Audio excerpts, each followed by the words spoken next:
king'iyo Homa Bay, wachako gi Homa Bay, tiyudo ni nwapenjo jopiny gik magineno ni nyalo maging'iye telo, to nawang'iyo weche mag integrity, nwang'iyo weche mag mine koso gender, to nwang'iyo weche mag chama, to be nwang'iyo weche mag jalop koso running mate, kendo nwang'iyo weche mag manifesto.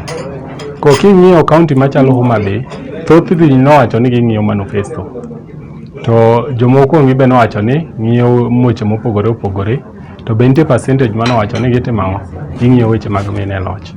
Tiyudo ni kuom joma nowacho ni ging'iyo gidwa ochopo sama koro mine onego tel, thothgi at 65% nowacho ni gidhi gone Gladys Wanga kura.